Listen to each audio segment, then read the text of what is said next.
Namo tassa bhagavato arahato samma sambuddhassa.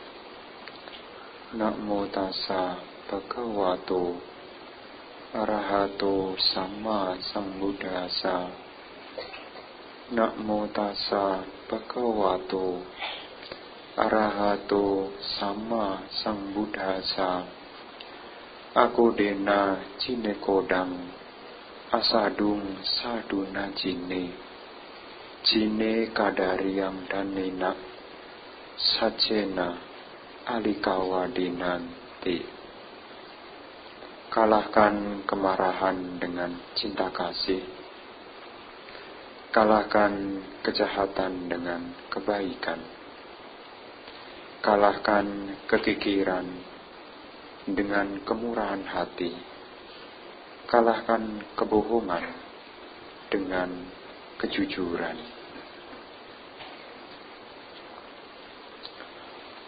Pemimpin puja bakti, para bapak, ibu, saudara-saudari yang berbahagia, selamat pagi, terpujilah Sang Buddha, Namo Buddhaya. Pada kesempatan yang berbahagia ini, kita punya kesempatan untuk belajar Dhamma dan juga punya kesempatan untuk kembali meningkatkan keyakinan kita kepada Dhamma, ajaran Sang Buddha. Bapak, Ibu, Saudara sekalian, tema yang akan saya bahas di pagi hari ini adalah kemenangan tanpa pertikaian. Saya mengambil tema ini sehubungan dengan cita-cita luhur dari perumah tangga. Sebagai perumah tangga seperti bapak dan ibu, bapak dan ibu ini punya cita-cita. Jadi orang yang berhidup sebagai perumah tangga, saya perlu mengingatkan supaya yang menjadi perumah tangga ini mengingat kembali apa sih yang menjadi tujuan dari perumah tangga. Seperti halnya bapak dan ibu, dan sudah menjadi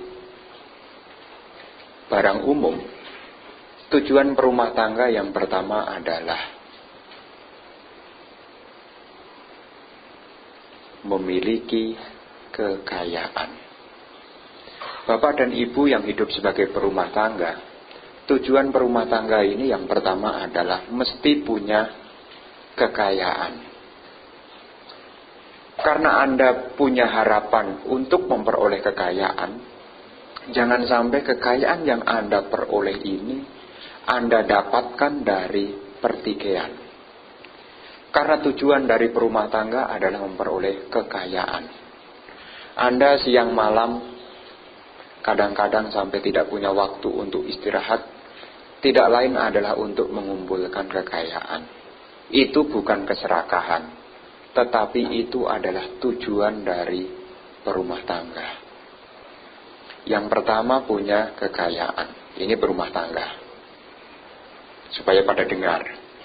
Ya. Nanti ikut-ikutan, ya kita jadi umat Buddha kan ngikuti Bante, tidak punya kekayaan, ya tidak apa-apa lah. Ya Anda perumah tangga, jadi perumah tangga mesti punya kekayaan. Yang kedua, perumah tangga itu punya tujuan, yaitu memiliki kedudukan sosial. Tetapi saya sampaikan, Anda punya kedudukan sosial, jangan sampai kedudukan sosial itu diperoleh dari pertikaian. Apakah menjadi RT, apakah menjadi RW, apakah menjadi lurah, apakah nanti nyalon menjadi anggota legislatif, ataukah nyalon menjadi dewan. Ya tidak apa-apa, karena Anda adalah perumah tangga. Tetapi jangan sampai memiliki kedudukan sosial diperoleh dari pertikaian. Ini tujuan kedua perumah tangga. Jadi Anda berumah tangga itu harus punya kedudukan. Jadi kalau kerja ya jangan jadi karyawan terus. Ya, punya kedudukan naik lah. Belum naik dari karyawan jadi mandor. Dari mandor nanti jadi pemiliknya, kan naik gitu loh. Karena ini adalah perumah tangga. Yang ketiga, tujuan perumah tangga itu setelah punya kekayaan, punya kedudukan, perumah tangga itu memiliki usia yang panjang. Bagaimana supaya memiliki usia yang panjang? Mesti para perumah tangga saya sarankan jaga kesehatan. Kedudukan, kekayaan tidak ada guna kalau sakit. Makanya Bapak Ibu yang ada di sini, hargailah kesehatan Anda. Jangan mentang-mentang sehat, kemudian cara bersikap hidup berlebihan. Waktunya tidur ya, tidur. Waktunya kewihara ya, kewihara.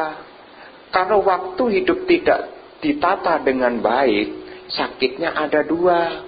Sakit fisik dan juga sakit pikiran. Orang usianya bisa panjang karena dijaga fisik dan pikirannya. Ada orang sehat secara fisik, kenapa usianya pendek? Bisa jadi banyak pikirannya. Dikira sudah sampai, ternyata masih tinggi, akhirnya kepleset kecemplung. Bisa, karena banyak pikiran.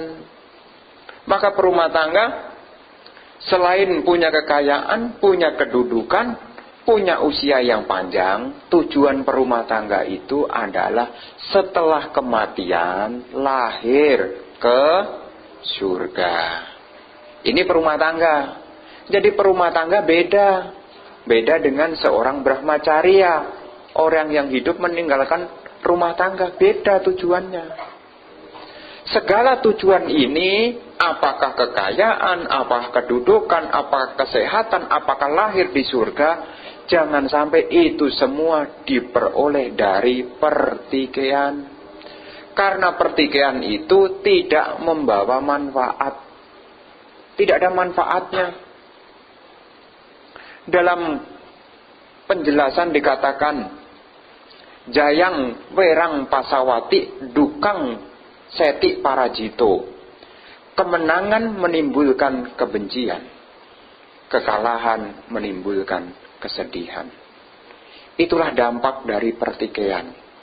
Orang yang bertikai, yang menang akan dibenci, yang kalah jadi sedih. Dalam bahasa umum, meskipun punya kekayaan, punya kedudukan, punya usia yang panjang, tidak akan pernah bahagia kalau pikirannya tidak tenang. Makanya jangan sampai para umat Buddha ini bertikai. Bertikai dengan siapa? Bisa dengan keluarganya sendiri. Kok bisa sih Bante? Ada sebabnya. Nanti gara-gara tanah sejengkal pembagian warisan itu bisa bertikai loh. Saudara sama saudara itu bisa bertikai. Dulu waktu kecil, satu piring dimakan bersama, bisa waktu kecil. Sudah gede, selisih satu jengkal tanah ribut. Satu jengkal dipakai ngubur aja tidak bisa loh. Itu bisa ribut. Karena perumah tangga, seringkali saya sampaikan, jangan sampai keluarga dengan keluarga bertikai, apalagi saudara dengan saudara saling bertikai. Apalagi sudah berkeluarga, suami istri, anak dan orang tua saling bertikai. Karena pertikaian itu, jayang werang pasawati, dukang seti parajito. Kemenangan akan menimbulkan kebencian, kekalahan akan menimbulkan kesedihan. Itu akibat dari pertikaian. Maka kalau suami dan istri di rumah bertikai, yang menang jadinya yang satu jadi benci. Soalnya dia menang, kita jadi benci. Kita yang kalah, kita jadi sedih. Di mana sisi manfaatnya? Tidak ada. Karena Anda sebagai perumah tangga ini jangan sampai Anda dan saya secara umum punya tujuan yang sama, yaitu pengen bahagia. Hidup jadi perumah tangga itu tidak gampang. Tidak gampang. Jangan sampai kehidupan ini tersia-siakan di dalam pertikaian. Maka Sang Buddha mengingatkan, Kita boleh memperoleh sesuatu, tetapi jangan saling bertikai. Karena pertikaian itu tidak akan ada gunanya. Apa yang menyebabkan kita bertikai? Tidak lain adalah karena ada dorongan.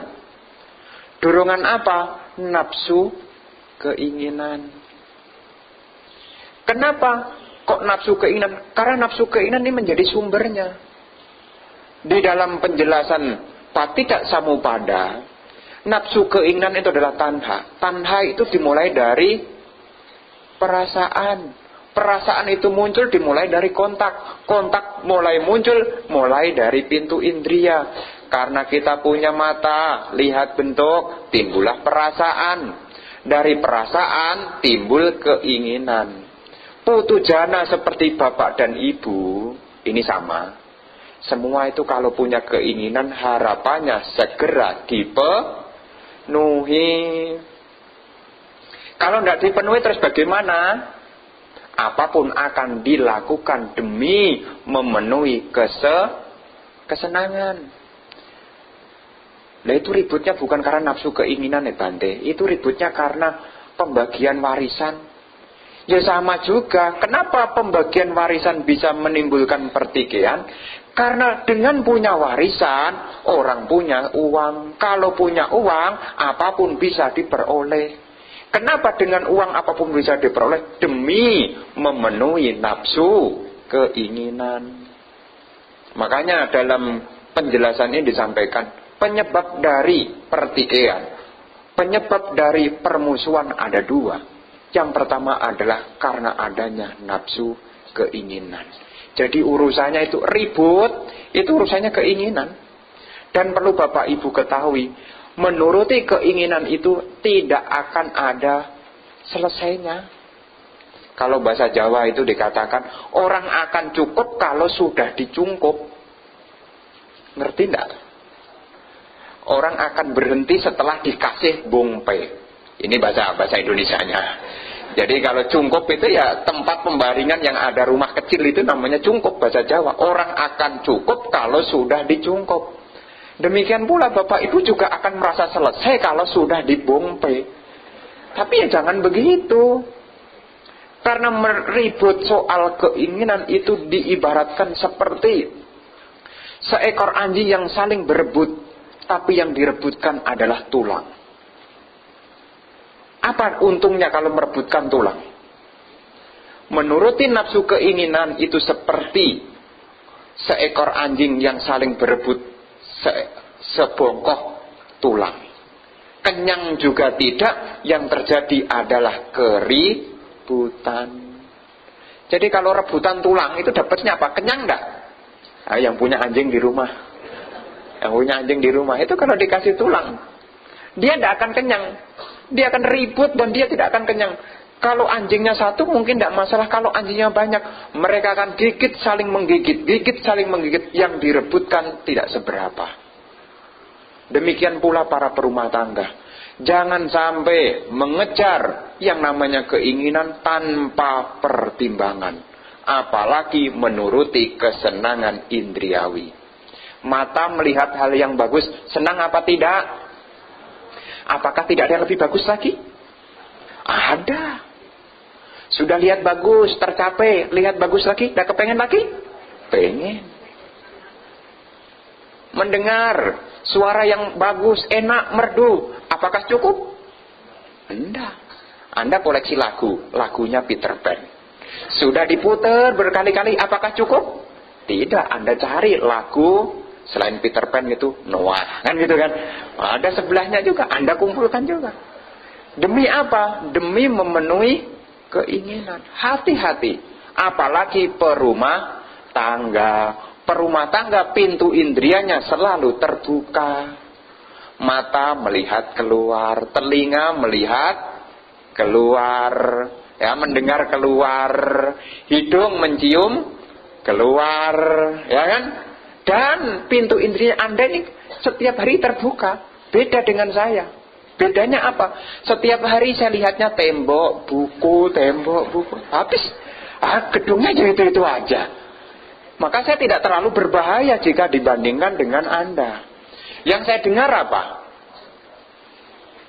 Ya, paling pun ada dengar suara AC.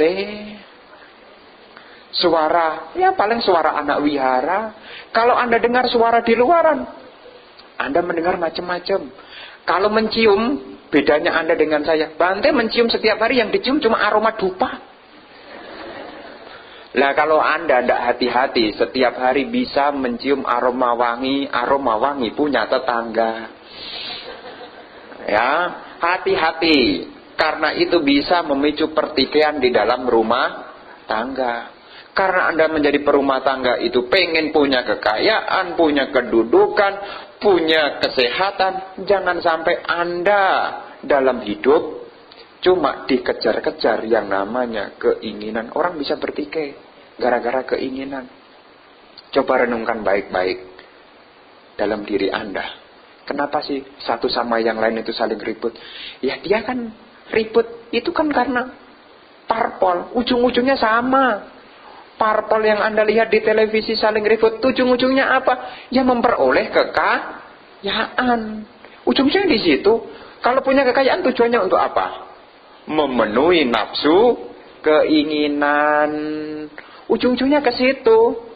Tidak lain yang menyebabkan sebuah pertikaian di mana-mana karena adanya dorongan nafsu keinginan. Hati-hati. Anda perumah tangga. Anda berumah tangga, karena pintu indria Anda, ya hati-hati, ya.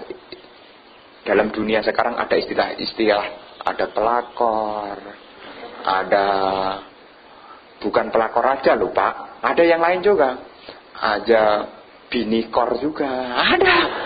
Jadi tidak hanya merebut suami orang, bahkan bini orang juga bisa direbut. Itu gara-gara apa? Semua saling bertikai gara-gara apa? Tidak bisa mengendalikan nafsu keinginan. Hati-hati, karena zaman sekarang pertikaian ini bisa dimunculkan tidak hanya secara fisik, tapi juga di dunia media sosial, di dunia maya. Karena kita hidup ini memperoleh, punya harapan supaya kita bisa memperoleh kemenangan yang sejati, maka berusaha untuk jangan bertikai.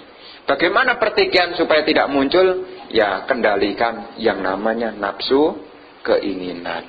Selain nafsu keinginan, yang menyebabkan pertikaian demi meraih kemenangan adalah kita punya kemelekatan terhadap pandangan. Termasuk isu-isu sara itu pandangan. Suku tertentu menganggap dirinya lebih baik, golongan tertentu menganggap dirinya lebih baik. Itu bisa menjadi pertikaian demi apa? Kemenangan. Maka jangan sampai para bapak dan ibu, ya beda pendapat ya wajar, tapi tidak usah maksain pendapat. Suami istri ya punya perbedaan pandangan itu wajar, tapi jangan sampai pandang memandang. Karena kalau sudah pandang memandang, nanti akibatnya bisa tonjok-tonjokan. Bisa. Karena apa? Mulai dari perbedaan pandangan. Bisa pertikai. Kenapa? Aku pengen menang. Maka semua saling berargumen masing-masing untuk meraih kemenangan. Berdasarkan apa? Pandangan. Apa itu pandangan? Sesuatu yang diyakini sebuah konsep di dalam pikiran. Itu pandangan. Maka nanti kalau kita bergaul dengan siapapun, ya, kalau kita punya pandangan yang berbeda, ya kita hargai pandangannya. Jangan saling adu pandangan, karena pandangan itu ada di pikiran. Jadi kalau diadu, nanti yang adu bukan hanya pikirannya, tapi nanti bisa adu sampai fisiknya. Karena zaman sekarang, kalau saya perhatikan di media sosial, tidak hanya umat Buddha, bahkan yang mengerti Dhamma sekalipun kadang-kadang di media sosial itu saling berdebat, dan kadang-kadang saya jadi moderatornya bingung juga. Nanti meditasi, ini grup meditasi nih.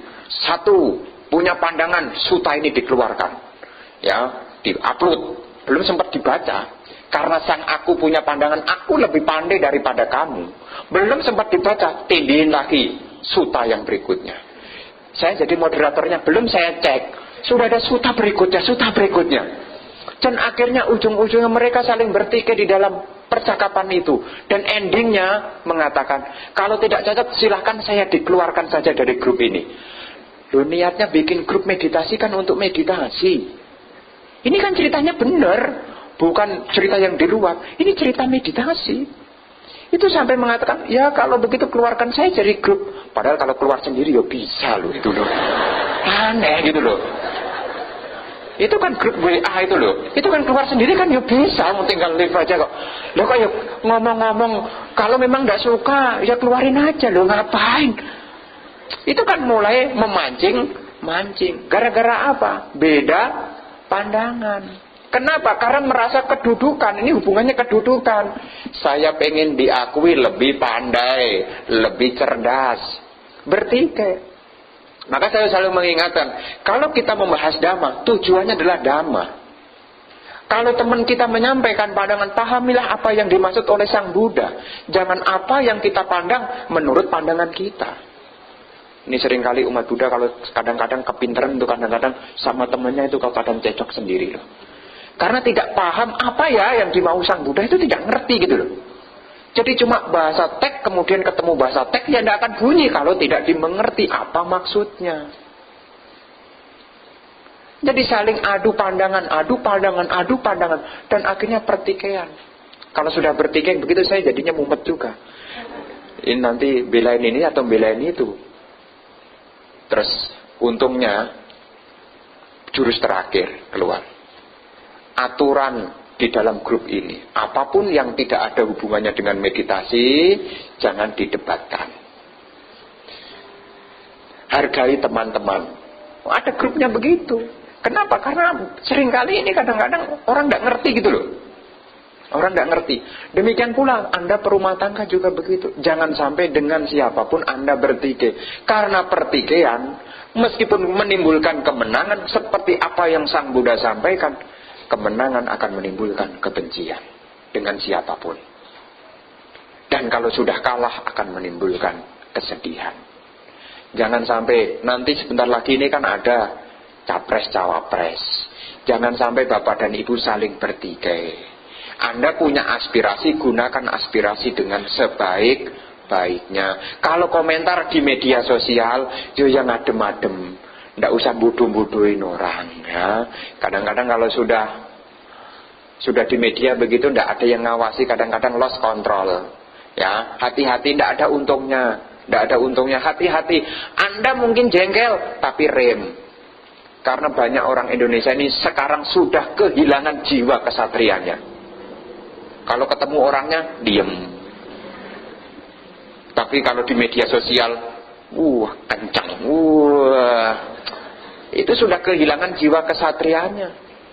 Maka Bapak dan Ibu saudara sekalian, kita bisa meraih kemenangan tanpa pertikaian. Karena pertikaian itu tidak ada manfaatnya. Tidak ada manfaatnya. Bagaimanapun, dimanapun, ketika kita saling bertikai, maka kita tidak bisa hidup dengan harmoni. Tidak bisa hidup dengan persahabatan yang baik.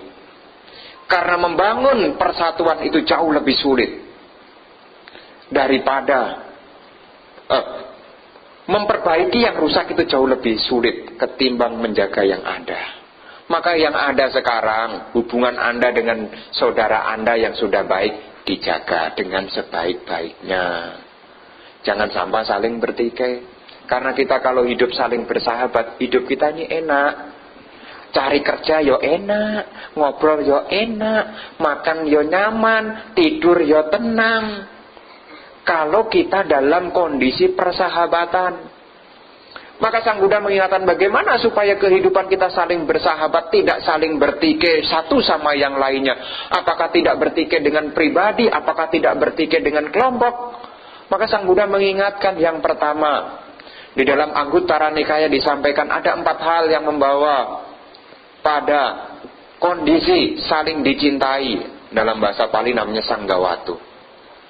Apa yang pertama? Dana. Dana itu artinya berbagi apa yang kita miliki. Ya, karena kalau kita bisa berbagi, maka kita akan dicintai. Dan kalau kita punya cita-cita luhur kita banyak yang dukung. Itu kekuatan dari berdana. Maka kalau kita berdana dengan siapapun, berbagi apa yang kita miliki dengan siapapun, kita akan dicintai. Dalam bahasa Pali disebut dadang mano piyohoti, orang yang memberi akan dicintai. Maka orang awal sebuah rumah tangga, ibu dan bapak bisa menjadi suami istri, itu dimulai dari dana. Coba kalau dulu aja pelit, kira-kira mau enggak jadi istrinya? Kalau itu pelit, mau enggak jadi suaminya? Enggak mau. Sekarang aja pelit, apalagi nanti.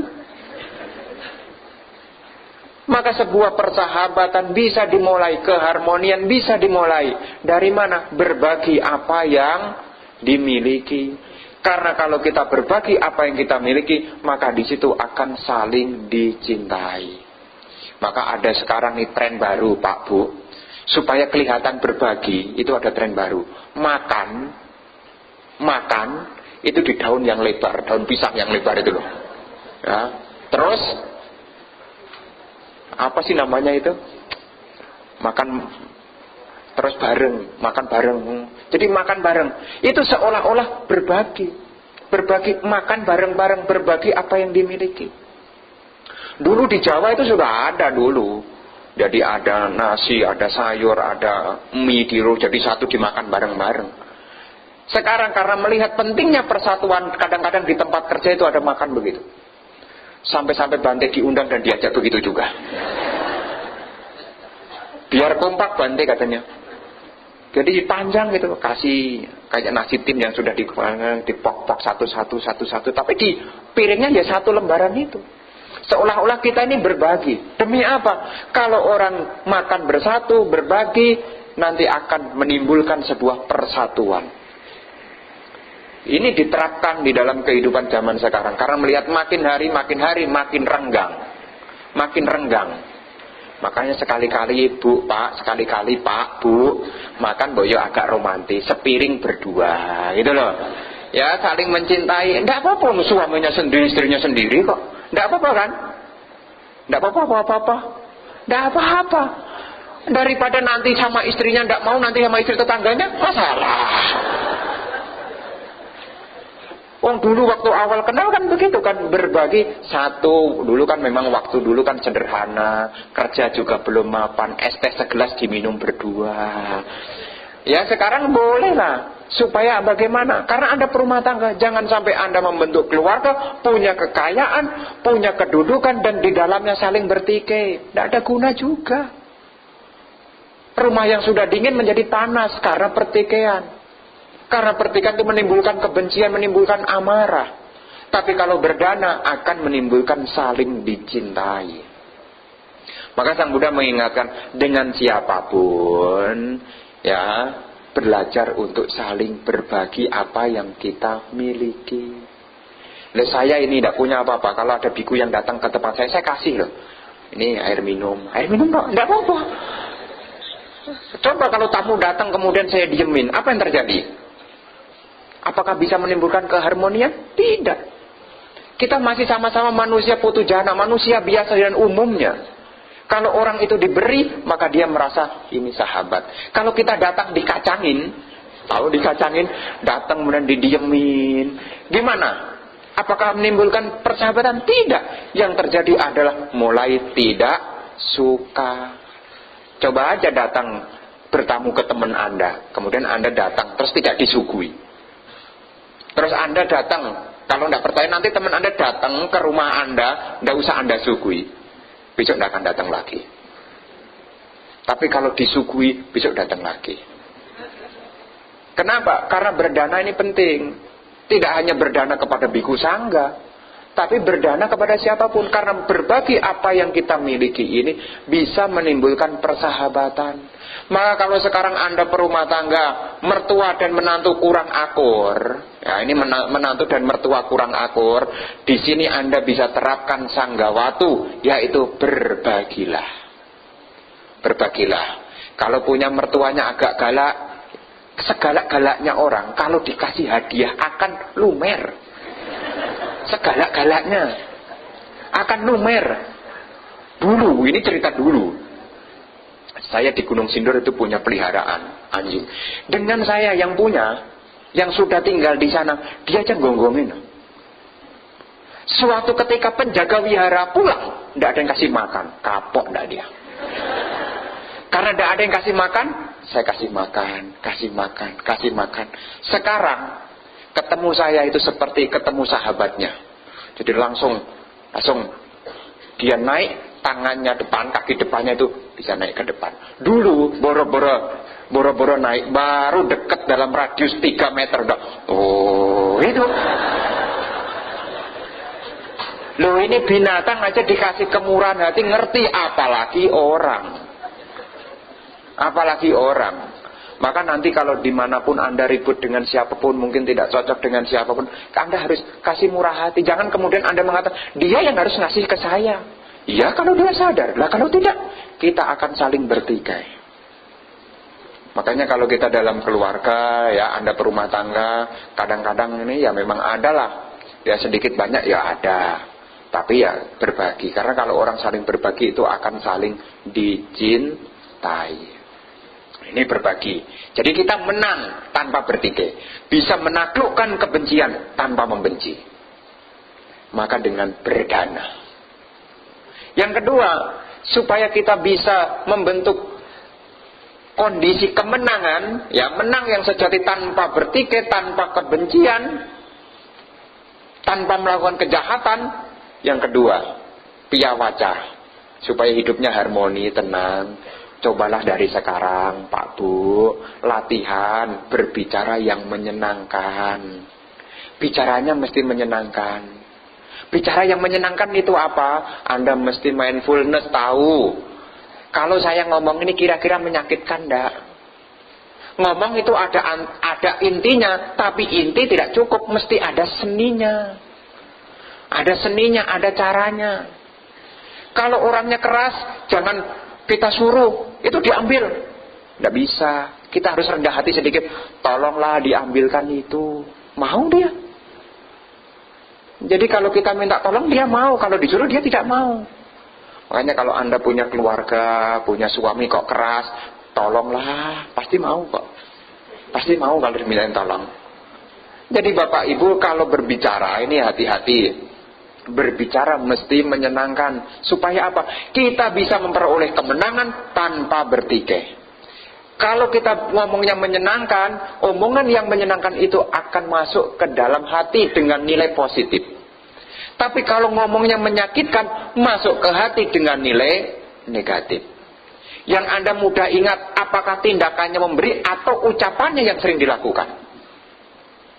Yang bikin Anda sakit hati itu pemberiannya apa omongannya. Bante masa saya cuma dibawain oleh-oleh, masa cuma rengginang. Tidak akan jadi masalah. Yang jadi masalah kalau omongan yang menyakitkan. Kalau Anda disindir, senang apa tidak senang? Kalau Anda dijelekkan, senang atau tidak senang? Kalau Anda dikasari dengan omongan, senang apa tidak senang? Tidak senang. Meskipun Anda emosi sekalipun, jangan sampai mengeluarkan kata-kata yang tidak menyenangkan. Jadi kalau emosi sekalipun, syukur-syukur kalau Bapak Ibu setiap Rabu, Kamis, Jumat ikut meditasi. Ya, ketika mau emosi, Anda bisa relax dulu. Napas masuk, napas keluar. Jadi omongan itu tergantung dari apa yang kita pikirkan. Omongan kasar dimulai dari pikiran yang sudah semrawut. Karena omongan itu tertuang dari apa yang dipikirkan. Karena sifatnya ini tidak usah dipelajari. Omongan apapun itu yang muncul menggambarkan pikiran seseorang. Makanya nanti diingat Pak Bu, ya orang hidup rumah tangga kan punya kesibukan. Jadi ibu rumah tangga ya tidak gampang. Ya, ngurus rumah, Pak, perlu diingat Pak. Jadi ibu-ibu tidak gampang. Nyuci baju, ngepel, nyetrika, masak, apalagi Bu. Itu ya capek. Jadi mesti hargai, jangan bikin emosi. Ibu-ibu juga tahu orang kerja cari duit itu ya tidak gampang. Bu, mesti jaga juga ya. Kalau bapak dan ibu bisa saling menghargai, tidak sempat ngomong yang sifatnya nyakitin hati. Nanti nuntut, Saya di rumah begini, kamu enak-enakan di luar. Memang di luar ngapain? Sama-sama. Karena Anda perumah tangga. Nah, ini saya ingatkan kenapa? Karena seringkali penghargaan lewat ucapan itu terlalu pelit untuk diberikan. Maka perumah tangga, cobalah ngomongnya yang menyenangkan. Kayak dulu itu loh. Ingat gak kayak dulu tuh? Ya kayak dulu, omongan menyenangkan. Kakinya kesandung, hati-hati ya. Ya kan? Ya yang menyenangkan. Saya yang melihatnya jadi senang. Orang akan iri dan melihat, wah keluarga dia ngomongnya ya kok enak, lembut, bisa nular loh itu loh. Hal baik itu bisa tertular loh. Ngomongnya, ya hati-hati dek, nanti saya bawain. Oh yang lihat, wah ini keluarga ini hitayah sukaya, keluarga yang bahagia dan sejahtera. Loh Anda pun tidak kepingin. Maka dimulai dari kalau ngomong menyenangkan. Ini diingat, kalau kita ngomong menyenangkan, yang senang siapa? Bukan hanya yang mendengarkan, kita juga senang. Kita juga senang. Tapi kadang-kadang sudah terburu emosi, kadang-kadang lupa diri. Karena kita memberi ucapan tidak menyenangkan, balasannya apa? Kalau kita memberi ucapan tidak menyenangkan, balasannya apa? Ucapan yang tidak menyenangkan. Di situ mulai percekcokan. Maka mesti diingat para perumah tangga zaman sekarang memang tidak gampang.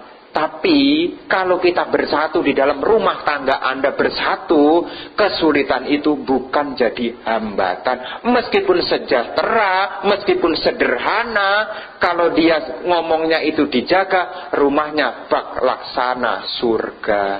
Wah, seperti ngomongnya itu enak gitu loh. Kenapa saya sampaikan ini? Karena zaman sekarang orang itu ngomongnya itu seenaknya sendiri gitu loh. Dengan suaminya ngomongnya seenaknya sendiri, dengan istrinya seenaknya sendiri. Kenapa? Mentang-mentang sekarang sudah jadi istrinya. Sekarang mentang-mentang sudah jadi istrinya, jadi ngomongnya seenaknya sendiri. Tidak mungkin dia ninggalin saya, wong ada anaknya 2 kok. Terus ngomongnya seenaknya sendiri. Kadang-kadang orang ini gimana gitu loh. Kalau dulu kenapa ngomongnya lembut? Kan dulu masih belum sampai. Dulu kan masih 2 kemungkinan, diterima atau ditolak. Makanya supaya ngomongnya lembut, supaya diterima. Sekarang sudah diterima, sudah diikat jadi rumah tangga, ngomongnya malah bikin sakit hati. Mentang-mentang sekarang sudah jadi istri, atau mentang-mentang sekarang sudah jadi suami. Yuk jangan begitu. Karena Anda pengen memperoleh kemenangan, menjadi perumah tangga, punya kekayaan, punya kedudukan, punya usia yang panjang. Ngomongnya di hati-hati. Ini pesan saya. Ya, pesan saya. Cuaca panas, hati boleh panas, tapi omongan jangan sampai panas. Yang ketiga, Sang Buddha sampaikan, atta cariya. Lakukanlah hal yang bermanfaat. Apa bedanya dengan dana? Dana itu berbagi apa yang kita miliki. Jadi orang berbagi itu membagikan apa yang dimiliki. Tapi atta cariya itu artinya membantu tanpa harus apa yang dimiliki. Artinya memberi solusi, memberi pendampingan. Kalau temannya lagi kedukaan atau sahabatnya lagi kesedihan, hiburlah. Maka perumah tangga yang saling bantu-membantu itu diibaratkan di dalam kisah itu seperti kisah Nakula Pita dan Nakula Mata, bapak Nakula dan ibu Nakula. Mereka suami istri yang menjadi teladan gimana mereka saling bersama-sama di dalam keluarga. Mereka sangat harmoni sekali karena mereka saling bantu-membantu. Kalau mereka satu berbuat baik, satu tidak punya kesempatan berbuat baik, yang satu dikasih kesempatan, kamu ikut merasa bahagia dengan kebaikan yang saya lakukan. Artinya apa? Atta cariya, saling bantu-membantu. Jangan sampai nanti perumah tangga kadang-kadang kalau kekayaan milikku, kalau kesusahan itu milikmu. Jangan sampai begitu. Ya semuanya harus saling dua-duanya. Ya kekayaan ya milik berdua, kesusahan ya milik berdua. Karena sekarang Anda perumah tangga. Bagi yang belum berumah tangga, ada 2 kemungkinan. Anda bisa jadi perumah tangga atau Anda bisa daftar jadi biku juga. Boleh. Jadi apa yang saya sampaikan ini lebih general kepada perumah tangga supaya hidupnya harmoni. Kalau hidupnya harmoni, punya anak-anak jadi harmoni. Kalau Keluarga punya anak-anaknya harmoni, nanti satu RT, RT-nya jadi harmoni. Kalau satu RT harmoni, satu RW harmoni. Kalau satu RW harmoni, satu desa harmoni. Kalau satu desa harmoni, satu kecamatan harmoni. Kalau satu kecamatan harmoni, satu kabupaten, satu kota harmoni. Kalau satu kota, satu kabupaten harmoni, satu provinsi harmoni. Kalau satu provinsi harmoni, satu bangsa, satu negara akan harmoni. Jadi jangan kita menunjuk, itu kan cocoknya untuk dia Bante, tidak cocok untuk saya. Dimulai dari kita. Anda perumah tangga punya anak, kalau anaknya dilatih berdana, bicaranya menyenangkan, nanti keluarganya itu menyenangkan. Ketemu saudaranya, ya ngomongnya enak gitu loh. Bukan saling jelek-menjelekkan. Nah, yang keempat, nanti dalam pergaulan, jangan sampai melakukan yang namanya ketidaktenangan dan kesombongan. Maka Sang Buddha mengingatkan supaya kita saling dicintai, supaya kita bisa meraih kemenangan di dalam berumah tangga. Sebagai perumah tangga, maka jangan sombong dan milikilah ketenangan hati. Maka sebagai perumah tangga, latihlah untuk punya ketenangan. Bu, Pak, di dunia ini yang paling mahal itu adalah ketenangan. Rumah komplek real estate itu ya, itu yang semakin mahal, itu yang semakin banyak security-nya. Kenapa security-nya makin banyak kok makin mahal? Karena kalau security-nya banyak, semakin tenang. Makanya kalau ada perumah tangga itu yang tinggal di apartemen, mau masuk, itu harus telepon dulu siapa pemiliknya. Nanti dijemput baru bisa naik. Kapan hari diundang baca parita ke apartemen. Nungguin. Security-nya itu tidak boleh naik. Ya boleh naik. Tunggu dulu. Diteleponin, tunggu dulu. Ternyata lantainya kan 37. Nungguin. Mungkin liftnya rame, jadinya ngantri juga kali ya. Rame. Makanya dalam hidup ini ketenangan itu harganya mahal. Keramaian itu harganya murah. Kalau Anda pengen rame-rame itu murah. Korek satu aja bisa bikin rame. Ini korek satu aja bikin rame loh. Kalau ada lahan gambut itu korek satu bisa bikin rame loh. Belambir datang, polisi datang, rame. Bikin keramaian itu lebih gampang, bikin ketenangan jauh lebih susah. Maka saya harapan para perumah tangga sekarang harus punya ketenangan. Ketenangan harus dimiliki. Kalau Anda tenang, ya, tenang, itu enak gitu loh. Bahasa hati itu tersampaikan kalau orang tenang. Bahkan kalau Bante diam begitu dengan tenang, itu kan pengen datang loh umat tuh. Bante mau minum apa? Nggak ngomong loh. Bahasa ketenangan itu tahu tuh. Coba kalau ribut, malam ini Bante ini ngapain gini? Air minum nggak keluar, tapi kalau tenang, air minum keluar. Anda perumah tangga juga sama. Kalau tenang, nanti suaminya akan tanya, mau apa Bu? Kok tenang-tenang aja? Lu tanya begitu loh. Tapi kalau ngomong terus, biarin, nanti juga capek, berhenti sendiri. Ya, nanti Anda perumah tangga saya sarankan belajarlah dari sekarang tenang, ya. Ya, tenang, jangan mudah terbakar. Pintu indera selalu terbakar. Mata terbakar, telinga terbakar, hidung terbakar. Dan kalau kita terbakar oleh hal-hal indriawi, maka belajarlah untuk ketenangan. Maka yang punya kesempatan, Bu, Pak, saya lebih sarankan belajarlah meditasi. Sebelum telat. Karena kalau sudah terbujur dan mati, mau belajar meditasi sudah telat karena sudah keburu lahir kembali. Maka saya sarankan, Bu, Pak, yang tidak sibuk, yang punya waktu di wihara ini kan sudah ada nih. Ya, Rabu, Kamis, Jumat, jam 7 sampai jam 9 itu jarang-jarang. Jam 8 sudah Sabisata Kawantu Sugitata. Jadi tidak lama. Jadi gunakan. Kenapa saya menyampaikan ini? Bukan untuk saya kok. Saya menyampaikan ini bukan untuk saya. Saya menyampaikan supaya Anda tenang ya untuk Anda. Karena tujuan perumah tangga yang keempat itu bisa tercapai lahir ke surga. Jika batinnya diliputi dengan ketenangan. Nah kalau Anda punya ketenangan saat ajal mau datang sampai surga, siapa yang untung? Ya Anda, tidak mungkin Anda lahir ke surga kemudian ya Bante ikut terbawa ke surga, ya tidak, belum. Jadi apa yang saya sampaikan ini bukan semata-mata saya mengajak Anda ke wihara Rabu, Kamis, Jumat demi saya. Tidak kepingin lah. Tidak kepingin. Karena Anda berbaik hati, maka saya harus berbaik hati Anda. Karena Anda setiap pagi, siang kasih dana makan, maka saya tidak rela Anda menderita. Itu aja sebetulnya. Anda sudah repot-repot peduli dengan saya, masa saya tidak peduli dengan Anda? Jadi niat saya adalah untuk memberi pengetahuan supaya Bapak Ibu punya ketenangan. Dan selain tenang, jadi perumah tangga jangan sombong. Ya, diingat jangan sombong. Kalau kita sombong, satu tidak punya teman, di mana-mana kita banyak musuh. Orang yang banyak musuh karena punya kesombongan. Anda orang baik, tapi kalau sombong Anda tidak dinilai jadi orang baik. Makanya nanti tidak usah sombong. Pinter ya pinter, tapi Anda harus akui apa sih harus kita sombongkan gitu loh. Dalam Wijaya Sutta dikatakan carang waya diwatitang nisino udawa sayang samin jetik pasareti esa kaya sainjana. Ketika seseorang berdiri, berjalan, duduk atau berbaring, itu semua hanya gerak dari badan kok. Tidak ada lebih. Apa yang kita sombongkan? Atik naharu sang yuto tang cawa sawalepano cawiya kayo paticano iya takutana disati. Karena ketidaktahuan, maka kita tidak melihat bahwa sesungguhnya kita ini adalah ati, tulang, otot, daging dibungkus oleh kulit. Karena tidak bisa melihat sebenarnya, maka kita timbullah kesombongan. Apa yang kita sombongkan? Kanan kiri Anda ini kalau Anda lihat, tidak ada yang Anda sombongkan kok. Anda sombongkan karena dibungkus oleh kulit Anda. Coba kalau kulitnya tidak ada, mengerikan diri Anda. Anda tertawa, lihat rahangnya, lihat tenggorokannya, mengerikan. Apa yang kita sombongkan? Maka kita tidak usah sombong-sombong gitu loh.